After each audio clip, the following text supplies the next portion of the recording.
Hello बच्चों, नमस्कार। क्या हाल चाल, कैसे आप सब? आई होप स्वस्थ होंगे, मस्त होंगे, फिट और फाइन होंगे। राम राम भाई सारे ने। हर हर महादेव बोलो, जय बाबा की। बच्चों, एक बहुत इंपॉर्टेंट चैप्टर रिवाइज करने जा रहे हैं। छोटा चैप्टर है, 12-15 मिनट का समय लगेगा, लेकिन एग्जामिनेशन पॉइंट ऑफ व्यू से बहुत ही ज़्यादा इंपॉर्टेंट है चैप्टर। परीक्षा के दृष्टिकोण से अगर आप देखें, ऐसा कोई साल नहीं है जिस पर इससे सवाल नहीं है। समझ रहे हैं आप? यानी कि लगभग लगभग हर साल एक से ज़्यादा सवाल। पहले तो अगर आप 2017-18 तक का ट्रेंड देखेंगे तो सामान्यतः इस चैप्टर से एक ही सवाल आया करता था, लेकिन 18 के बाद से इस तरीके का एक फैशन शुरू हुआ कि इस चैप्टर से 2, 3, 4 तक सवाल पूछ लिए जाते हैं। तो आइए दोस्तों, देर नहीं करते हैं, फटाफट से चैप्टर रिवाइज करते हैं। चैप्टर का नाम है मानव कल्याण में सूक्ष्मजीव, माइक्रोब्स इन ह्यूमन वेलफेयर। ठीक है भाई। अगर हम लोग मानव कल्याण में सूक्ष्म जीव की बात करें तो सूक्ष्म जीव जो है, देखिए आप जानते हैं सूक्ष्म जीव जो है माइक्रोस्कोपिक होते हैं, नग्न आंखों से आपको नहीं दिखाई देते हैं। बहुत सारी जगहों पे वैरायटी ऑफ हैबिटेट पे इनका वास स्थान होता है। बैक्टीरिया है, जीवाणु है ना, फंजाई हो गए, वायरस, लाइकेन, ये सब सूक्ष्म जीव ही तो होते हैं मेरे भाई। लेकिन अगर हम लोग बात करें यहाँ पर, सॉरी, प्रियॉन्स और वायरॉइड्स। अच्छा, यहाँ पर अगर हम लोग बात करें कि ये माइक्रोब्स हमारे लिए फायदेमंद है या हानिकारक है, तो बहुत सारे माइक्रोब्स ऐसे होते हैं जो हमारे लिए हानिकारक होते हैं। लेकिन यहाँ पर इस चैप्टर में अभी हमें इन माइक्रोब्स यानी कि सूक्ष्म जीवों के हानिकारक प्रभावों के बारे में नहीं पढ़ना है। हमें पढ़ना है इसके कौन से प्रभाव, हमें पढ़ना है इसके लाभदायक प्रभाव। तो ये जो सूक्ष्म जीव हैं बहुत सारे घरेलू उत्पाद के बनने में सहायक हैं, और साथ ही साथ ये बहुत सारे इंडस्ट्रियल स्केल पे जो प्रोडक्ट बनते हैं, औद्योगिक उत्पाद बनते हैं, उनके निर्माण में भी सहायक होता है। जैसे अगर आप घरेलू उत्पाद की बात करें तो इडली है, डोसा है, सोयाबीन है, ठीक है, दही है, पनीर है, ब्रेड है। साथ ही साथ ताड़ी वगैरह भी अगर आप देखें तो ताड़ के वृक्ष से जो ताड़ी मिलती है, अगर उसको कुछ समय के लिए रख दिया जाए तो उसमें जो सूक्ष्म जीव उपस्थित होते हैं उसका फर्मेंटेशन करा देते हैं। ताड़ी जो है ताड़ वृक्ष से मिलती है, दक्षिण भारत में पेय पदार्थ है। इडली, डोसा, सोयाबीन, विभिन्न विभिन्न प्रकार के जो अनाज है उनके फर्मेंटेशन से प्राप्त होते हैं। दही हम लोग क्या करते हैं, दूध में डाल देते हैं lactic acid bacteria, lactobacillus bacteria. तो वो क्या करता है, मिल्क प्रोटीन का पार्शियल डाइजेशन करता है, परिणाम स्वरूप दूध से दही बन जाता है। ये जो दूध है, जो दूध से दही बना हुआ है, तो इस दही में आप देखेंगे विटामिन B12 की मात्रा अधिक होगी, लैक्टिक एसिड बेसिलस बहुत सारे प्रेजेंट होंगे, कुछ ऑर्गेनिक अम्ल जैसे कि लैक्टिक अम्ल प्रेजेंट होंगे। यानी दूध और दही की अगर आप तुलना करें तो दही की पोषक गुणवत्ता दूध से कहीं ज़्यादा है। आपने घरों में अक्सर ऐसा देखा होगा कि मट्ठा, छाछ या दही, उसकी थोड़ी सी मात्रा दूध में मिला देते हैं, और परिणाम स्वरूप क्या देखने को मिलता है, दूध जो है दही में परिवर्तित हो जाता है। तो जो सूक्ष्म मात्रा आपने मिलाई है इसको आरंभक या निवेश द्रव्य या इनोकुलम कह दिया जाता है।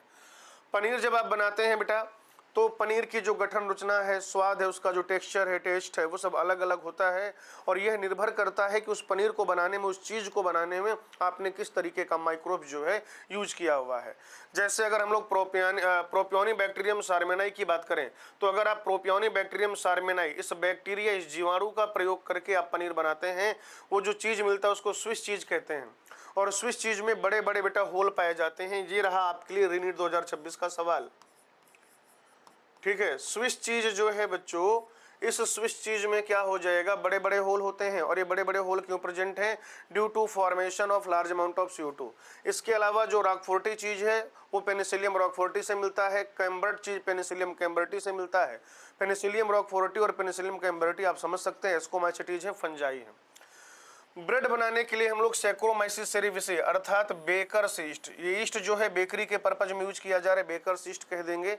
ठीक है, होता क्या है दरअसल, ये जब आप ईस्ट डालते हैं तो फर्मेंटेशन होता है, CO2 और एथेनॉल बनता है, धुआं और दारू बनता है। फिर जब आप उसे बेक करेंगे, गर्म करेंगे, तो CO2 और इथेनॉल क्या हो जाएगा, उड़ जाएगा, वाष्पित हो जाएगा। परिणाम स्वरूप ब्रेड जो होता है वो कोमल हो जाता है, छिद्रित हो जाता है, यानी कि सॉफ्ट और पोरस हो जाता है। ठीक है भाई, तो ये बात हो गई विभिन्न विभिन्न प्रकार के घरेलू उत्पादों की। जब आप बात करते हैं औद्योगिक उत्पाद की, तो सबसे पहली चीज तो आप ये समझिए कि जब आप औद्योगिक पैमाने पर ये चीजें बनाते हैं तो आपको बहुत बड़े बड़े टैंक चाहिए होते हैं। उन टैंक को किडवक, फर्मेंटर या बायोरिएक्टर कह दिया जाता है। औद्योगिक उत्पाद में अगर आप शराब उत्पादन की बात करें तो ईस्ट यानी कि सैक्रोमाइसिस सेरेविसी का प्रयोग होगा। ब्रेवरेज इंडस्ट्री में यूज हो रहा है, ब्रीवर्स ईस्ट कह देते हैं। आश्वित घरेलू आश्वित जो शराब है या आश्वित शराब उत्पाद क्या क्या हो जाएंगे, विस्की, ब्रांडी और रम हो जाएगा।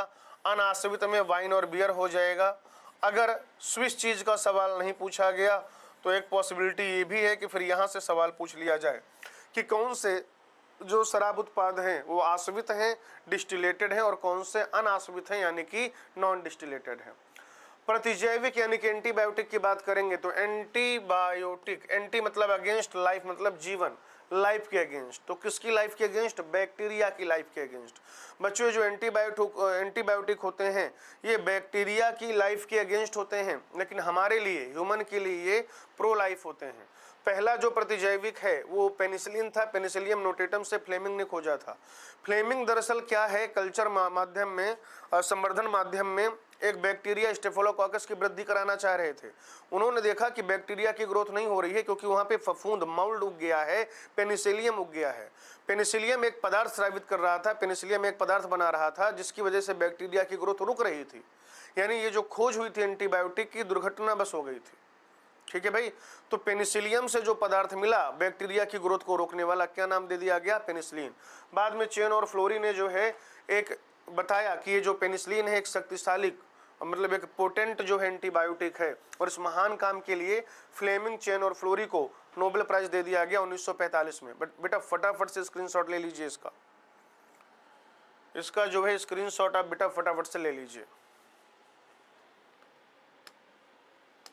चलिए भाई, अब कुछ ऑर्गेनिक अम्ल और उनके स्रोत दिए गए हैं। जैसे एसिटिक अम्ल हमें एसिटोबैक्टर एसिटी से मिलता है। इस टेबल पे सवाल था, अभी इस पेज पे अभी 3 मई वाले पेपर में सवाल था। एसिटिक अम्ल बेटा आपको एसिटोबैक्टर एसिटी से मिलता है। लैक्टिक अम्ल लैक्टोबैसिलस से मिलता है। ब्यूटेरिक अम्ल क्लोस्ट्रिडियम ब्यूटेलिकम से मिलता है। सिट्रिक अम्ल जो है वो एस्परजिलस नाइजर से मिलता है। सिट्रिक अम्ल मिलता है एस्परजिलस नाइजर से। एस्परजिलस नाइजर एक फंजाई है, और अगर आप देखें बच्चों तो एसिटोबैक्टर एसिटी, लैक्टोबैसिलस और क्लोस्ट्रिडियम ब्यूटेलिकम जिससे कि ब्यूटेरिक अम्ल मिलता है, ये सब बैक्टीरिया हैं। लाइपेज, प्रोटीएज और पैक्टिनेज। लाइपेज जो है डिटर्जेंट फॉर्मुलेशन, साबुन, निरमा बनाने में प्रयोग में आता है ताकि कपड़ों वगैरह से तेल की बूंदें इत्यादि को हटाया जा सके। प्रोटीएज और पैक्टिनेज जो है बॉटल्ड जूस जो आता है उसको साफ करने के काम में, उसकी टर्बिडिटी को रिमूव करने के काम में आते हैं। एनसीईआरटी सवाल पूछती है कि क्या आपको ये देखकर आश्चर्य नहीं होता कि हम बॉटल बंद जो जूस लाते हैं बहुत साफ होता है, जबकि घर में हम जब जूस बनाते हैं वो थोड़ा गंदा होता है। तो वो जो गंदगी है, टर्बिडिटी है, वो प्रोटीएज और पैक्टिनेज नाम के एंजाइम से साफ कर दी जाती है। कुछ बायोएक्टिव मॉलिक्यूल हैं जैसे कि स्ट्रेप्टोकाइनेज है जो कि स्ट्रेप्टोकॉकस बैक्टीरिया से मिलता है, और ये थक्का का स्फोटन में सहायक है। अगर कहीं ब्लड क्लॉटिंग है उनको बस्ट कर देता है। साइक्लोस्पोरिन ए, ये ट्राइकोडर्मा पॉलिस्पोरम नाम के फंजाई से मिलता है, और ये क्या होता है? प्रतिरक्षा निरोधक होता है। स्टैटिस जो है, स्टैटिन मोनस्कस परप्यूरस नाम के ईस्ट से मिलता है, और ब्लड बॉडी में जो है, जो ब्लड में कोलेस्ट्रॉल का लेवल है उसको क्या करता है बेटा? ये रिड्यूस करता है। राइट भाई। चलिए अगला हमें पढ़ना है वाहित मल के उपचार में सूक्ष्म जीव। क्या पढ़ना है बच्चों? वाहित मल के उपचार में सूक्ष्म जीव। ठीक है।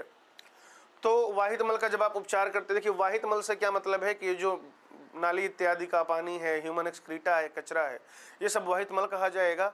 इसको साफ करना इसलिए बहुत जरूरी है क्योंकि ये पानी में मिलेगा, पानी को खराब करेगा, वो पानी आप पिएंगे, आप बीमार होंगे। साथ ही साथ जो जलीय जंतु जीव है वो भी क्या हो जाएंगे?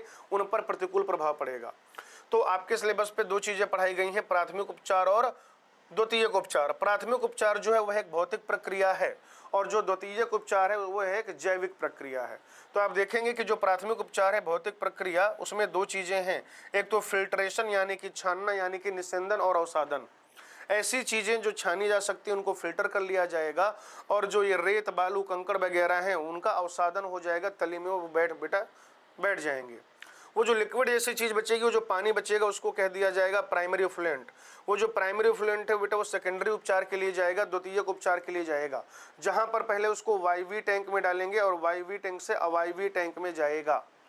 कहां पर जाएगा बेटा? वायवीय टैंक से अवायवीय टैंक में।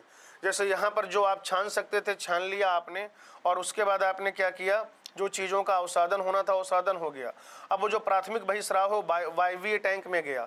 जब आप वायवीय टैंक में देखेंगे तो वहाँ पर एरोबिक बैक्टीरिया और फंजाई है जो इसका डाइजेशन कर रहे हैं, इस कचरे को दूर कर रहे हैं, और आपस में झुंड बना लेते हैं।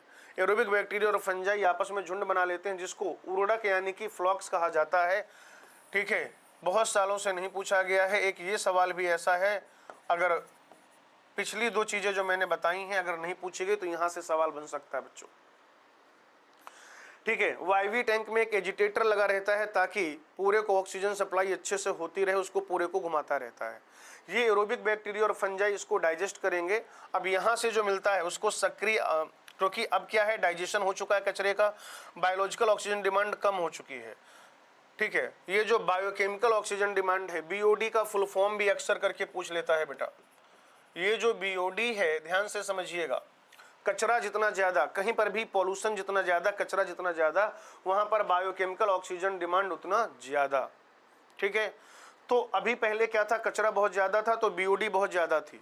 फिर क्या हुआ, ये जो वायवी टैंक है, वायवी टैंक में जो वायवी जीव थे उन्होंने उसको डाइजेस्ट कर दिया, यानी कि अब कचरा कम हो गया, पोल्यूशन कम हो गया, तो बीओडी कम हो जाएगी। बीओडी में ठीक ठाक कमी आ जाएगी। सक्रिय आपंग को हम लोग भेज देंगे अवायवी टैंक में, अवायवी टैंक में भेजेंगे, जहां पर अवायवी जीव जो हैं अब वो बचे हुए पॉल्यूशन को भी डिग्रेड कर देंगे और जो वायवीय जीव थे बैक्टीरिया और फंजाई उसको भी डाइजेस्ट कर देंगे।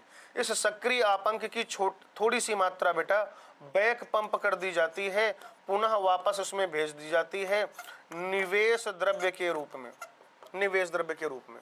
और हमारी जो प्रमुख नदियां हैं जैसे कि गंगा और यमुना, उनको क्लीन करने के लिए गवर्नमेंट ऑफ इंडिया ने प्लान बनाए, गंगा एक्शन प्लान और यमुना एक्शन प्लान। फटाफट से स्क्रीनशॉट लीजिए बच्चों, आगे बढ़ेंगे। चलिए भाई, अब बात कर रहे हैं बायोगैस उत्पादन में सूक्ष्म जीव। तो बायोगैस जो है बेटा वो ज्वलनशील है, तो ईंधन के रूप में प्रयोग की जाती है। बायोगैस ज्वलनशील है, ईंधन के रूप में प्रयोग की जाती है। Methane, carbon dioxide, hydrogen sulphide, hydrogen, ये सब क्या हो जाएंगे, उसके अवयव हो जाएंगे। कौन यूज होगा, मिथेनोबैक्टीरियम अवायवी होता है वो यूज होगा बेटा। ये बायोगैस संयंत्र है, कंक्रीट का एक टैंक होता है, जमीन में कई फीट अंदर होता है। गोबर और पानी डालेंगे, यहाँ से स्लरी कहा जाएगा, यहाँ पर उसका डाइजेशन होगा। ये गैस होल्डर है, यहाँ से गैस प्राप्त की जाएगी। जो डाइजेस्टेड स्लरी है वो स्लज के फॉर्म में यहाँ ले लिया जाएगा। यानी अंदर जाने का एक रास्ता है, बाहर जाने के दो रास्ते हैं, एक इनलेट है, दो आउटलेट है। इंडिया में ये जो टेक्निक है वो IARI और KVIC ने डेवलप की थी। इनका फुल फॉर्म भी पूछा जा सकता है। IARI का फुल फॉर्म हो जाएगा Indian agriculture research institute, while KVIC का पूरा नाम हो जाएगा khadi and village industrial commission. आपने पढ़ा होगा ना, खादी एवं ग्रामोद्योग संस्थान। सरकारी स्कूल के गुरुजी लोग एक थैला लेके आते हैं, गांधी जी के चश्मे वाली फोटो बनी होती है, खादी एवं ग्रामोद्योग संस्थान, इसी की बात कर रहे हैं। चलिए भाई, अब हम सूक्ष्म जीवों का प्रयोग कर रहे हैं जैव नियंत्रण कारक के रूप में। तो पहली बात तो ये जो पूरी प्रक्रिया है ये इसलिए है ताकि जो केमिकल पेस्टिसाइड है उन पर हमारी निर्भरता कम हो। यह किस पर आधारित होता है, तो शिकारी शिकार संबंधों पर आधारित होता है। एक अच्छा सवाल जो कि वो पूछेंगे नहीं। लेडी बर्ड एफिड्स को कंट्रोल करती है, ड्रैगन फ्लाई मच्छर को कंट्रोल करते हैं, बैसिलस thuringiensis जो है इसके स्पोर्स तितली के लार्वा वगैरह को बेटा कंट्रोल करेंगे। ट्राइकोडर्मा यहाँ पर याद रखिएगा बच्चों, ये जो ट्राइकोडर्मा है, ये ट्राइकोडर्मा एक फ्री लिविंग फंजाई है, मुक्त जीवी कवक है जो रूट इकोसिस्टम में प्रेजेंट होता है।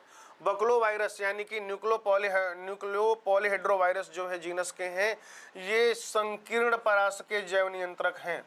संकीर्ण परास वाली बात बहुत इंपॉर्टेंट है, नैरो स्पेक्ट्रम, और ये केवल और केवल अपने टारगेट इंसेक्ट को मारते हैं, उसके अलावा किसी को भी कोई हार्मफुल इफेक्ट नहीं शो करते। आखिरी में पढ़ना है जैव उर्वरक के रूप में सूक्ष्म जीव। ठीक है ना, अभी उर्वरता बढ़ाने के लिए काम करेंगे। ऑर्गेनिक कृषि जो हम लोग करते हैं, खादों पर हमारी निर्भरशीलता कम हो। जीवाणु में जैसे राइजोबियम है, जो बैक्टर है, जो स्पाइरलम है। राइजोबियम क्या करता है, एक सिम्बायोटिक रिलेशनशिप दूर करता है। नीलहरित शैवाल में एनाबीना है, नॉस्टॉक है, ऑस्लोटोरिया है। ऑस्लोटोरिया मुख्यतः है काम करेगा धान के खेत में। कवक में माइकोराइजा है और ग्लोमस है, माइकोराइजा है। माइकोराइजा बनाने वाला मुख्य जीनस यहाँ पर ग्लोमस लिखा हुआ है। ये क्या करेगा बेटा, टॉलरेंस बढ़ा देगा, ओवरऑल ग्रोथ को बढ़ा देगा, न्यूट्रिएंट का एब्जॉर्प्शन बढ़ा देगा, फास्फोरस वगैरह एब्जॉर्ब करके प्लांट को दे देगा। ठीक है जी, चलिए तो इसका भी स्क्रीनशॉट ले लीजिए। बहुत कम समय में हमने चैप्टर रिवाइज कर लिया है बच्चों। ठीक है, चलिए तो हंसते रहिए, मुस्कुराते रहिए, पढ़ते रहिए, लिखते रहिए, लेक्चर रिवाइज करते रहिए और रीनीट के लिए अपनी तैयारी को एकदम दमदार रखिए। आज की कथा यहीं तक, आगे I will take it on next class. Thank you, धन्यवाद, भारत माता की जय।